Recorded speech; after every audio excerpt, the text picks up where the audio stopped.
Estejam aí bem. Eu quero compartilhar aqui com vocês uma palavra. Nós estivemos aí ministrando no nosso TADEL, né, que é o treinamento avançado para líderes. Infelizmente a gravação, né, não saiu boa, não pudemos gravar, não pudemos gravar aqui o TADEL. Então eu quero compartilhar aqui a mesma palavra que eu ministrei no TADEL com vocês, porque eu sei que teve algumas pessoas que elas não puderam estar presentes, né? Alguns líderes eles não puderam participar, então eu quero compartilhar aqui com vocês essa mesma palavra que eu ministrei no TADEL, quero compartilhar com vocês. E o tema dessa palavra, né, eu estou intitulando um tema para essa palavra, se preparando para o ajuntamento. E eu quero dizer algo aqui para vocês, querido, que como foi essa pandemia para nós. Essa pandemia, né, quando começou toda essa história aqui de nós trabalharmos, né, com online, foi muito interessante, porque quando começou a pandemia, nós tivemos que fechar a igreja. E foi algo assim, uma experiência tremenda, uma experiência sobrenatural que eu vivi, que eu e a minha esposa nós vivemos. E foi algo assim, que parecia aqueles filmes de terror, né? Parecia aqueles filmes de terror. Nós, tinha dia que eu e ela, somente eu e ela, íamos para a igreja, né? E eu louvo a Deus por esse privilégio, como pastor, de poder, como pastor, poder estar na igreja.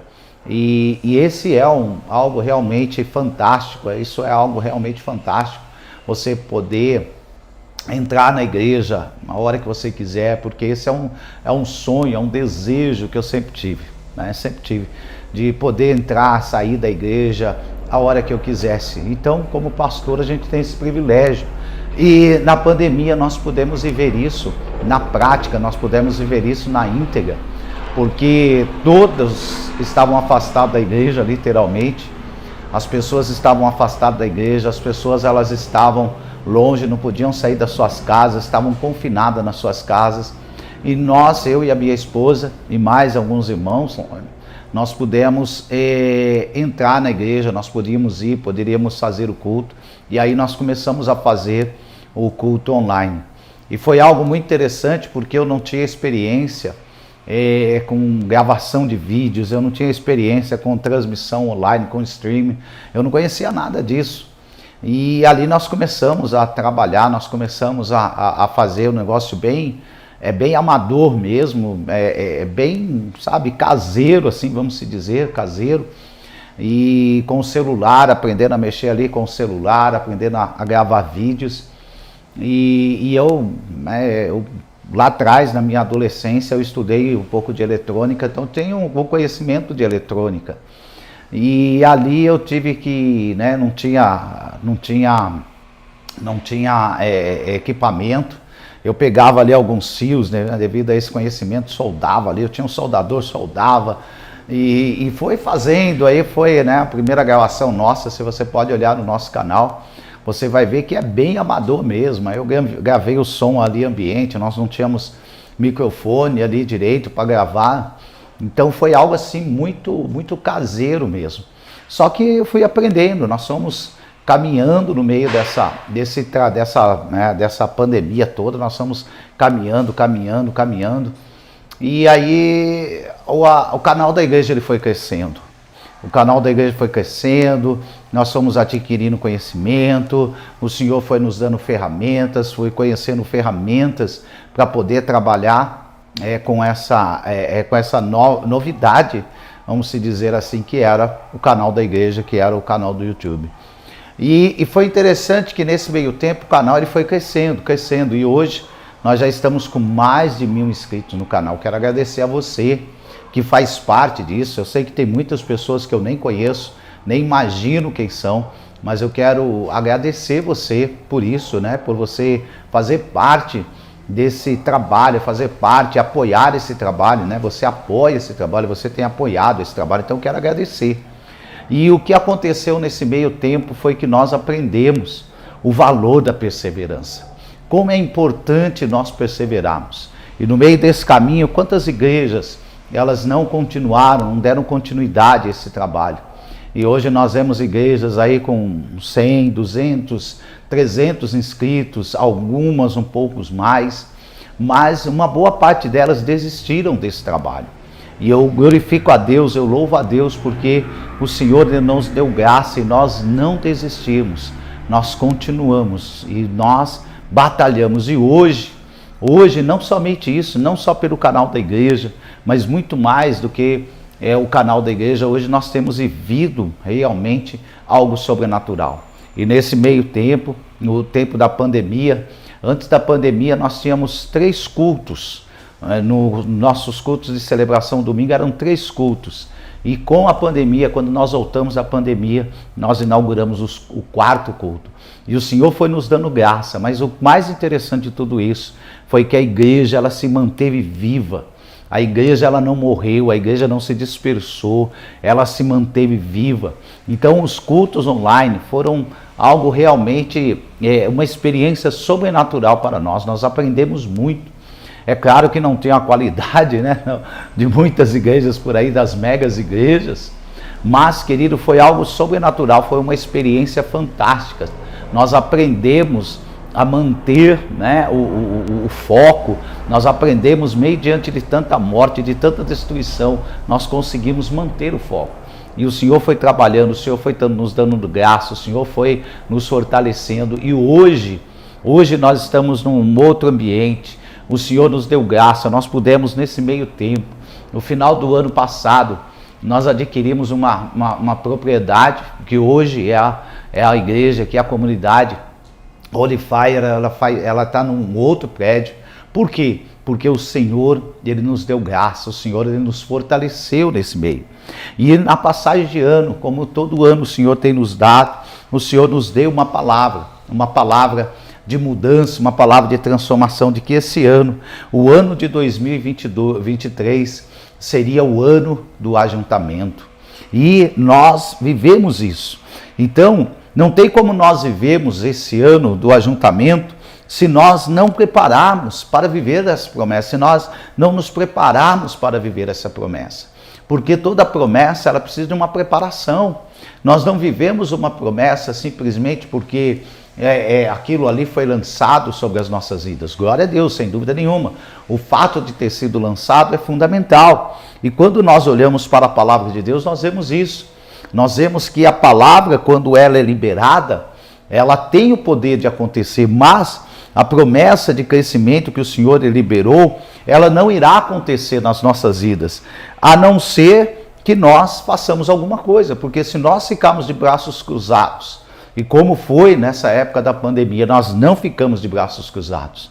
Quando a igreja fechou, nós fomos por online, nós mantivemos as nossas células online, nós mantivemos os nossos cultos online, nós mantínhamos as nossas reuniões de liderança online.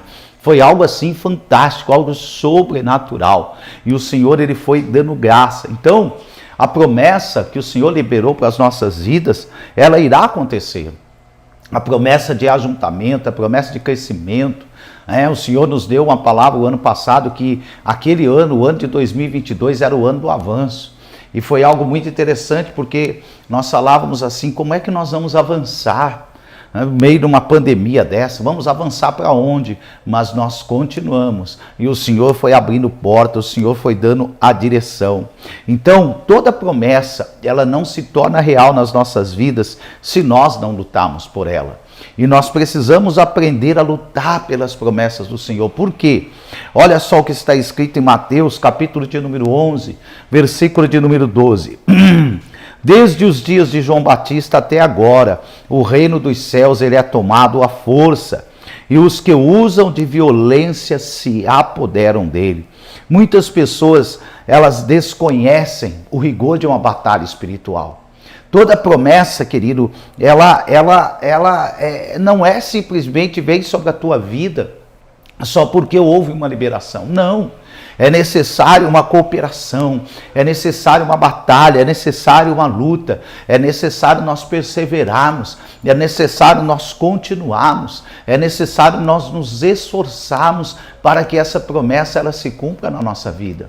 Você nunca vai ver, quando você olha para a palavra de Deus, você vê promessas sobre a vida de Jacó, você vê a promessa sobre a vida de José, você vê a promessa sobre a vida de Abraão, você vê a promessa sobre a vida de Isaac, mas em nenhum deles você vê também eles cruzando os braços, parados, e a promessa se cumprindo na vida deles. Isso nunca vai acontecer, porque o reino de Deus, ele é conquistado à força, e somente aqueles que se esforçam se apoderam dele. Então, há muitas pessoas, o que elas pensam? Uma oraçãozinha, um jejumzinho, já vai resolver, né? Se é que existe a palavra, nem sei se existe, jejumzinho, não sei se existe a palavra no dicionário, eu acredito que não. Se não tiver, eu acabei de inventar agora. Agora, uma das coisas não é uma oraçãozinha, é um jejum pequeno, um jejumzinho que vai fazer com que você tenha vitória. Não, querido, é batalha, é luta. Nós tivemos que perseverar. No meio dessa pandemia não foi fácil para nós. Tinha pessoas que falavam para nós: o que vocês estão fazendo? O que vocês vão fazer? O que vocês vão fazer? Vamos, né? Quando foi falar de abrir a igreja, todo mundo com medo. Mas onde já se viu abrir igreja? Vai abrir igreja de novo, espera mais um pouco, dá um tempo. Não, se nós podíamos abrir, foi liberado, se eu não me engano, 30% a primeira vez que abriu a igreja da pandemia. Nós abrimos a igreja com 30%, depois foi aumentando, e nós fomos lá debaixo da lei, com organização, separando as pessoas, distanciamento social, enfim, nós continuamos. Mas muitas pessoas, querido, o que elas fazem? Elas desconhecem. Elas não sabem que elas vão precisar lutar, elas não sabem que elas vão precisar batalhar grandemente para que a promessa de Deus se cumpra na vida dela. Um exemplo disso, nós temos lá na conquista da terra de Canaã, lá em Josué, capítulo de número 1, a partir do versículo 1 ao versículo de número 10, ali tem um texto onde Josué, ele estava prestes a entrar na terra prometida. Ele estava, vamos dizer assim, na porta da terra prometida, mas ele estava desanimado e não havia forças nele. E o Senhor aparece para ele e diz assim: logo após a morte de Moisés, servo de Yahvé, falou o Eterno a Josué, filho de Num, o ministro de Moisés, e ordenou-lhe: Moisés, meu servo, morreu. Agora levanta-te, atravessa este Jordão, tu e todo este povo, para entrar na terra que eu estou prestes a entregar nas mãos dos israelitas. Então, aqui o Senhor disse para ele: Josué, a promessa não vai se cumprir na sua vida. A promessa só vai se cumprir, Josué, se você se levantar e se você caminhar, se você andar. Se você fizer isso, a promessa se cumprirá na sua vida. E ali o Senhor, ele estende a promessa. O Senhor, ele começa a falar para ele: olha, todo lugar que pisar a planta do vosso pé, eu vos darei, eu vou dar para vocês. Aonde você colocar a planta do teu pé, eu vou te dar. E a promessa, querido, para as nossas vidas, também ela é assim. A partir do momento que você se levanta, a partir do momento que você se posiciona, e o Senhor, ele começa dizendo, entre essas palavras, ele diz assim: olha, onde é que, olha para os termos da tua terra, será até o mar grande, o Mediterrâneo, até para o poente. Aonde é o poente? O poente, se você for na África, você vai ver o poente. Se você for lá na Austrália, você vai ver o poente. Se você for lá no Japão, você vai ver o poente. O que o Senhor estava dizendo ali para Josué? Não tem limites. Não tem limites aquilo que eu quero fazer para você, Josué. Mas você vai ter que se esforçar. E ali o que aconteceu? Josué se levantou, ele preparou. Quando você olha aqui no finalzinho, no último versículo, ele diz assim: não temas e nem te apavores, porquanto o Senhor teu Deus está contigo por onde quer que andes. E então Josué orientou aos oficiais do povo, e eles entraram, partiram em direção a Canaã, em direção à terra prometida. Mas o que eles tiveram que fazer? O primeiro desafio deles foi enfrentar Jericó. O primeiro desafio deles foi conquistar Jericó. O primeiro desafio deles foi derrubar uma cidade né, edificada, uma muralha grande, uma muralha alta, uma muralha, vamos falar certo aqui, uma muralha de grande espessura, enorme, que humanamente falando era impossível eles derrubarem. Mas o que aconteceu com eles? Eles avançaram e o Senhor colocou a vitória na mão deles. Por isso, querido, eu não sei como é que estão as promessas aí na sua vida. Eu não sei quais promessas que o Senhor te deu, não sei o que o Senhor deu para você.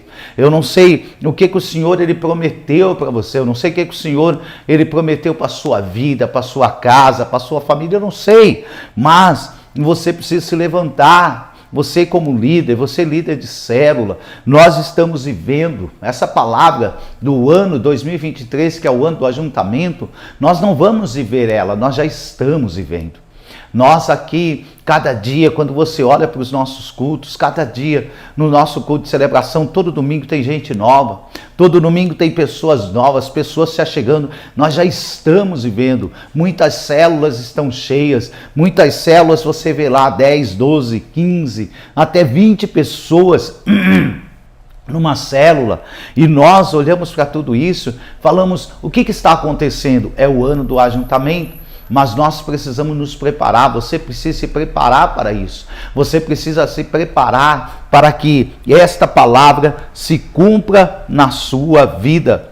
1 Timóteo, capítulo de número 1, do 18 ao 19, diz assim: Timóteo, meu filho, dirijo esta orientação a ti, levando em consideração o que as profecias anunciaram a teu respeito, com base nelas, luta o bom combate, preservando a fé e a boa consciência, porquanto algumas pessoas, vindo a rejeitá-la, naufragaram na fé. Meu Deus, olha só, querido, pessoas que vieram rejeitar a promessa, pessoas que elas rejeitaram as promessas, e nós precisamos entender que a pessoa, por não desejar a bênção, né? Por ela não desejar a bênção, o que acontece? A maldição se apega a ela.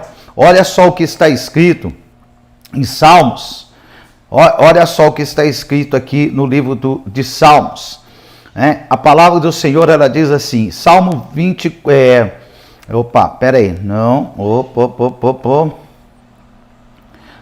vamos lá, deixa eu pegar aqui o texto. A pessoa, por não desejar a bênção, a maldição se apegue a ela. Olha só que coisa terrível. A maldição se apegue a ela. Por ela não desejar a bênção. Salmo 109, versículo de número 17. É esse aqui o texto. Diz assim: a maldição que ele tanto amou veio sobre ele. A bênção que ele não deu preferência, dele se afastou. Então, olha só, na Almeida diz assim: visto que a maldição que ela lhe sobrevenha, como não desejou a bênção, que ela se afaste dele. Então, querido, você precisa desejar a bênção do Senhor sobre a tua vida. Porque se você não deseja a bênção, se você não desejar alcançar aquilo que Deus ele tem para a tua vida, o que é que vai acontecer? A maldição ela vai se apegar a você. Eu tenho visto nesses anos todos de ministério, eu tenho visto muitas pessoas que rejeitaram aquilo que Deus tem para a vida dela. É algo impressionante. Nós desejamos tanto aquilo que Deus tem para nós. Aí você pode dizer, mas pastor, como pode alguém rejeitar aquilo que Deus tem? Tem pessoas, querido. Tem muitas pessoas que rejeitam a promessa que Deus tem para ela. Por quê? Por que elas rejeitam? Obviamente que aí seriam muitos os fatores. Mas infelizmente, aqui esse texto está dizendo, Paulo ele diz para Timóteo, olha, preservando a fé e a boa consciência, porquanto algumas pessoas, vindo a rejeitá-la, naufragaram na fé. O que é um naufrágio? Um naufrágio é quando o navio ele afunda. O navio, quando ele vai, ele perde, ele está ali na superfície, ele está, enquanto o navio está tudo bem, ele está ali na superfície. Mas que é o naufrágio? O naufrágio é você ficar sem provisão alguma. E estas pessoas, elas perderam as promessas dela. Então, certamente você e sua família, querido, tem promessas. A igreja tem promessa, a sua célula tem promessa de crescimento. Agora, o que você vai fazer com isso?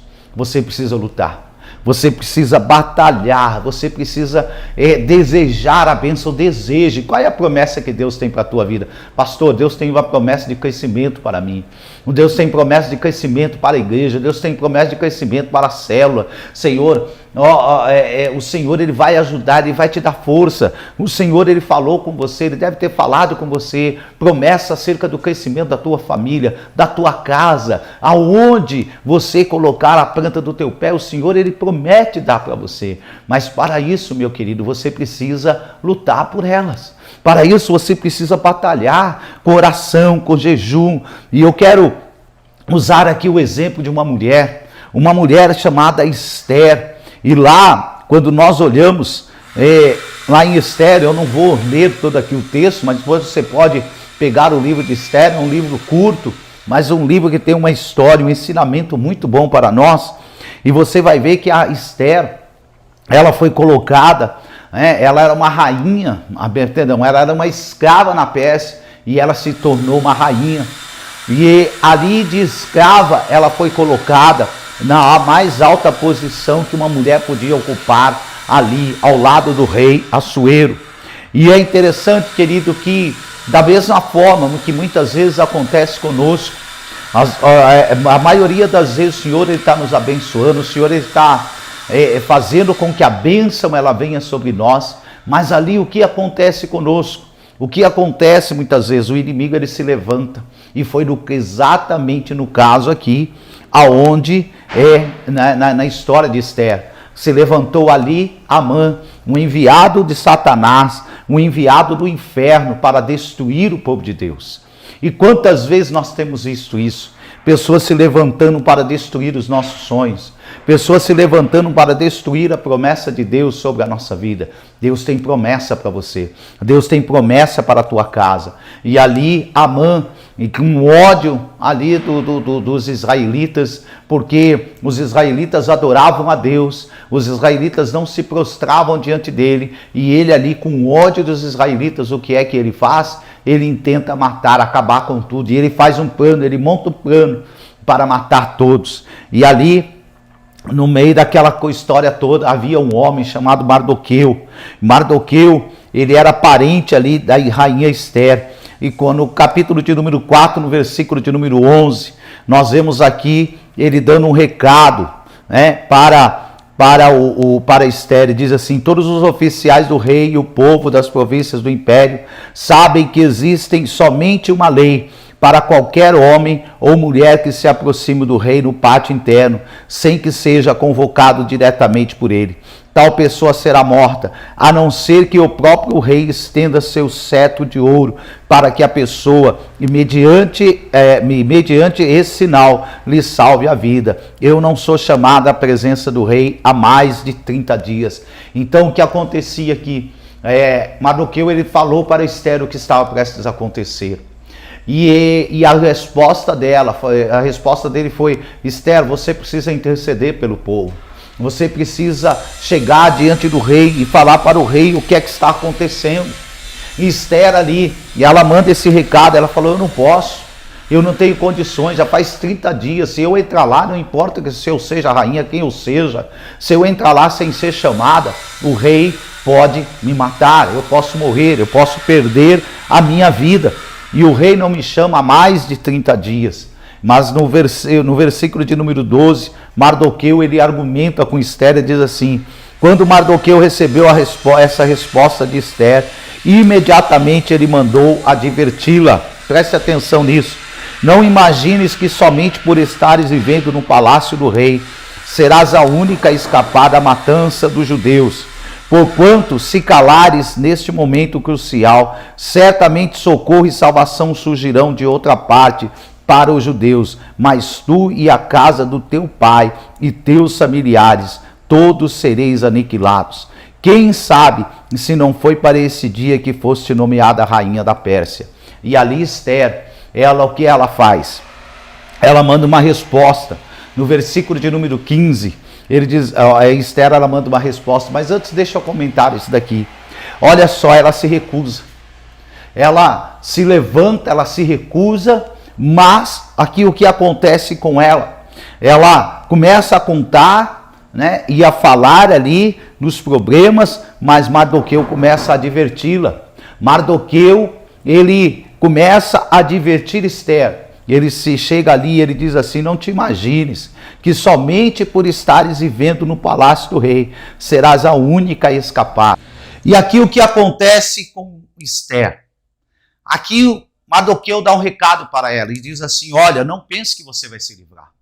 Não pense que você, só por estar na sua casa, no palácio, você vai ser livre, você vai se livrar. Não, você não vai se livrar. Você não vai se livrar, você pode perecer. E quantas pessoas têm perecido porque elas não querem se envolver, elas não querem fazer nada, elas têm sofrido. Eu quero dizer para você, querido, não é porque você está passando por lutas, por dificuldades, que o Senhor chamou você para ficar quieto, calado. E Esther, como era uma mulher de Deus, como era uma mulher que ela sabia o que ela estava fazendo, ali no capítulo de número 4, versículo de número 5, ela manda ali uma resposta para Mardoqueu. Então Esther mandou a seguinte resposta a Mardoqueu: vai, ajunta todos os judeus que se acharem na capital de Suzã, e jejuai por mim, e não comais, nem bebais por 3 dias, nem de noite, nem de dia.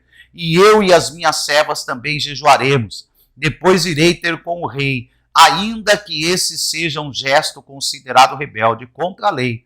E se perecer, por isso pereci. Então partiu Mardoqueu e agiu exatamente como Esther lhe havia pedido. E quando nós chegamos ali no capítulo de número 5, nós vemos o início da vitória. E no capítulo de número 7, nós vemos a vitória completa. Eu quero dizer para você, querido, que é isso que o Senhor ele tem para nós. Mas ali eles tiveram que levantar um jejum, eles tiveram que levantar um período de luta, um período de batalha. E assim também, o ano do ajuntamento ele não vai acontecer nas nossas vidas se nós ficarmos de braços cruzados. As promessas não vão acontecer na sua vida se você ficar de braços cruzados. Então se levante em jejum, se levante em oração, busque pela sua família, pela sua casa, pela sua vida. Não vai haver vitória, não vai haver conquista na sua vida se você não se levantar. E olha só, no finalzinho, lá Amã, ele morre na sua própria forca. Ele é enforcado. E aquele dia, eu não sei se você conhece a origem da sexta-feira 13, mas foi aqui, porque o dia que estava marcado para todo o povo morrer era uma sexta-feira 13. Mas aquele dia que era um dia de choro, um dia de angústia, um dia de tristeza, e a palavra no hebraico para tristeza é pur, mas se transformou em purim, ou seja, em alegria. E é isso que o Senhor ele quer fazer com você. Quando você se dispor, quando você começar a lutar pelas promessas, quando você começar a lutar pelo reino de Deus, o Senhor também vai mudar a tua história. O Senhor vai transformar a tua vida. Então, o que é que nós vamos fazer diante das ameaças do inimigo? Quantas pessoas estão perecendo? Quantas pessoas estão morrendo? Quantas pessoas estão sentenciadas à morte? Mas o Senhor ele tem vitória para nós. O Senhor ele tem vitória para a nossa família. Por isso, querido, eu quero chamar você, quero convidar você a se levantar em jejum, a batalhar, a lutar pelas tuas promessas. Lá no Evangelho de João, o Senhor diz assim, olha só, 14 a 18, eu sou o bom pastor, conheço as minhas ovelhas e sou conhecido por elas. Assim como o Pai me conhece, eu conheço o Pai e entrego minha vida pelas ovelhas. Ainda tem outras ovelhas que não são deste aprisco, e as quais devo da mesma maneira trazer. Elas ouvirão a minha voz, e haverá um só rebanho e um só pastor. Por esse motivo o Pai me ama, porque eu entrego a minha vida para retomá-la. Ninguém a tira de mim, antes eu a entrego espontaneamente, de livre vontade. Tenho poder para entregá-la e poder para retomá-la. E esse é o mandamento que recebi de meu Pai. E olha só, que ouve, o Senhor Jesus, ele diz assim, que ele dava vida pelas ovelhas, e por isso o Pai o ama, por isso o Pai o amava. Quando você faz algo pelo povo de Deus, quando você faz algo para Deus, quando você se entrega, quando você começa a lutar, pela vida de alguém. Quem sabe você não se tornou um cristão para salvar os da sua casa. Quem sabe você não está no lugar privilegiado e é para isso. Por que você está nesse lugar privilegiado? Por que você tem dinheiro? José, quando ele foi ali para o Egito, aí quando os irmãos dele, chegou lá no final da história, José, que ele tem que se revelar aos irmãos dele, os irmãos dele ficam com medo, falaram, José vai se vingar, ele falou, não, foi para esse momento que o Senhor me enviou na frente de vocês, para que ninguém perecesse. Talvez o Senhor tenha dado dinheiro para você, talvez o Senhor tenha dado uma posição para você. Não é para você se exaltar, não é para você se colocar, né, no alto, ser alguém, meu Deus, sou grande, eu sou forte. Não, é para livrar outras pessoas. Talvez o Senhor colocou grandes quantias, não sei porque que eu estou dizendo isso, talvez o Senhor colocou grandes quantias na tua mão, não é para você ser uma pessoa rica, abastada somente, não, é para você também poder compartilhar e salvar aqueles outros que estão perecendo. Eu quero dizer algo para você, lute pelas promessas de Deus na tua vida. E eu quero finalizar falando de 2 Crônicas 7,14, que diz assim, se o meu povo, que se chama pelo meu nome, se humilhar e orar, e se converter dos seus maus caminhos, então eu ouvirei dos céus, perdoarei os seus pecados e sararei a tua terra. Deus quer te sarar, Deus quer sarar a tua terra, Deus quer sarar a tua casa, a tua família. Então, vamos nos preparar. Se prepare para a promessa de Deus, se prepare para o cumprimento da promessa de Deus na tua vida. Esse ano é o ano do ajuntamento, o ano de nós vivemos milagres, o ano de nós nos prostrarmos na presença do Senhor e viver grandes sonhos, não somente coletivo, mas também pessoal. O Senhor tem sonhos para entregar para você. Então, as profecias que você ouviu acerca a teu respeito, lute por elas, batalhe por elas, levante jejum, levante oração, não esmoreça. Lembre-se daquilo que eu comecei lá no começo dizendo, perseverança. Esse é o segredo da vitória. Não pare na primeira milha, não pare na segunda, continue, persevere e a vitória é nossa em nome do Senhor Jesus Cristo. Amém? Então eu quero que você fique com essa palavra. Vamos lutar. Esse é o ano do ajuntamento. Vamos viver milagres. Vamos viver a promessa do Senhor sobre a nossa vida. Deus te abençoe. Fique na paz e não se esqueça, na sua casa, na sua célula, o Senhor é contigo. E tudo isso é só o começo daquilo que o Senhor vai fazer na nossa vida, como igreja, como comunidade e como servos, como filhos benditos e amados do Senhor. Amém? Deus te abençoe, fica na paz. Te amo em Jesus.